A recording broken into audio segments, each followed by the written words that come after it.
ඔන්න ගෙනාවා සංසාරිනී බස් එක ට්‍රිප් යන බස් එක මං කිව්වා ඔන්න අනිත් බස් එක ගෙනගලා ඒක තමයි මේක. කලින් බස් එක 2 මිලියන් views කියලා තිබ්බා එක දවසක් ඇතුළත. පැය 24ක් ඇතුළත ලක්ෂ 20ක් බලලා තිබ්බා. දැන් ලක්ෂ 25ක් පැනලා ඇති. හැමෝම ඇහුවා මේවා හදන සුපිරිම වැඩ කවුද කියලා. අර කලින් පෙන්නපු එකත් මේකත් හදන එක්කෙනා දැවිල්ලා ඉන්නවා. එයාව පෙන්නන්නම් චුට්ටක් අගේ කරලා පෙන්නන්නම්. ඉස්සෙල්ලා අපි බස් එක ගැන බලලා ඉමු. මේ බස් එකේ නැති දෙයක් නෑ ට්‍රිප් යන්න වගේම හදපු එකක් තමයි. එතකොට මේකේ තියෙනවා මේ ලයිට් සිස්ටම් එක. ඔය ඔක්කොම මම ඔන්න ඔහොම බලාගෙන ඉන්න මෙතන ප්ලේයර් එකක් තියෙනවා බස් එකේ.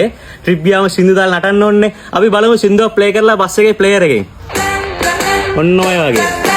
වැඩිම කරලා බලමු. ඔන්න ඔය වගේ බස් එකටම ගැලපෙන සින්දුවක් දාලා බලද්දි ඒක ගතිය තියෙනවා. බලන්න මේ බාගේ තියෙන ලයිට් සිස්ටම් එක. ටින්ටඩ් එක මේ වීදුරු ඕන එකක් අරින්න වහන්න ඔක්කොම කරන්න පුළුවන් මේ වගේ.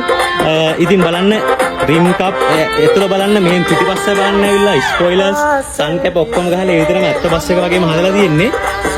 බලන්න බස් එකේ පිටිපස්සත් කොහොම ඇවිල්ලා මේ ස්ටිකර්ස් එහෙම මෙච්චර ලස්සනට ඇවිල්ලා තින්නේ කොහොමද කියලා එයා කතා කරද්දි තේරෙයි. එයාගේ කලාත්මක හැකියාව මේවට තියෙන හැකියාව ඔක්කොම එයා කැමති වුණේ කලින් බස් එක පෙන්නද්දී අපි සින්දු ස්ටොප් කරලිමු.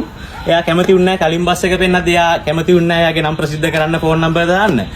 මම කිව්වා ඊට පස්සේ බලෙන්ම එන්න මල්ලි ඔයාව පෙන්නන්න ඕනේ කියලා තකහණයක් නුවරින් ඉඳලාද ගෙන්න ගත්තා.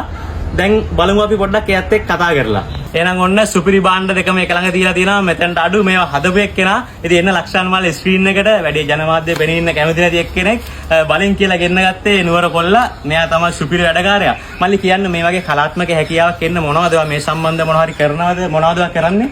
අයියා මේ සම්බන්ධව බිස්නස් එකක් මම කරන්නේ. මම කරන්නේ වාහන ස්ටිකර්. වාහන ඇත්ත වාහන ස්ටිකර් කරන එක. ඇත්ත වාහන ස්ටිකර්. ඒ කියන්නේ මේ බස් ඒ වගේ ඕන වාහනයක් ස්ටිකර් කරනවා. ස්ටිකර් කරනවා. හරි. ඒ කියන්නේ ඒ එක තියෙන හැකියාවත් එක්ක තමයි මේවටත් ඒ විදිහටම ස්ටිකර්ස් කරලා ලස්සනට ඩිසයින් කරලා මම කරන්නේ හොබියක් වගේ. හොබි එකක් විතර මේක කරන්නේ. අරක තමයි බිස්නස් එකනේ. ඒ කියන්නේ මෙයාගේ නම්බරෙත් ඔගේ මොකද්ද මලි බිස්නස් එකේ නම? ලක්ෂාන් මහනුවරනේ. මෙයාගේ නම්බරෙත් දාන්නම් අපි බිස්නස් එකේ නම ලක්ෂාන් ආර්ට්ස්. මෙයාගේ ඇත්ත වාහන මේ වගේ මොඩිෆිකේෂන් කරන්නේ. මෙයාගේ ෆෝන් නම්බර් එක ඩිස්ක්‍රිප්ෂන් එකේ දාන්නම් කමෙන්ට් එකක් දාන්නම් ඕන කෙනෙක්ට කන්ටැක්ට් කරගන්න පුළුවන් ඩිරෙක්ට්ලි. ඉතින් මේ බස් එක මගේ මේක වෙන එක්කෙනෙක්ගේ අපේ විමෙත් මල්ලිගේ එන්න මල්ලි ස්ක්‍රීන් එකට මෙයාගේ තමයි මේ බස් එක.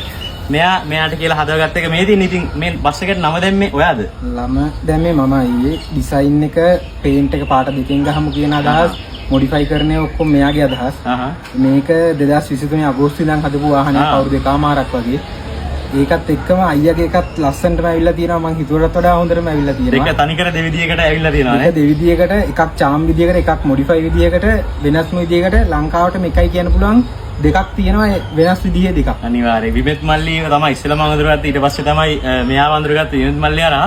ඉතින් අපි දෙන්නටම ලස්සනට මෙයා වැඩේ කරලා දුන්නේ කියපු විදිහටම දෙවිදියකට බස් දෙක ආයි එලකිරිසා නිකන් නූලට දශමයට තිතට ඔක්කොම තියෙනවා. ඉතින් බොහොම ස්තුතියි මල්ලි අපිට මේ හදලා දුන්නාට. ඔයාගේ බිස්නස් එකට සුබ පතනවා ඉස්සරහට ගොඩක් දියුණු වෙන්න කියලා. ඉතින් ඔයගලන්ට ස්තුතියි වීඩියෝ එක බලන කට්ටියට. ජය වේවා.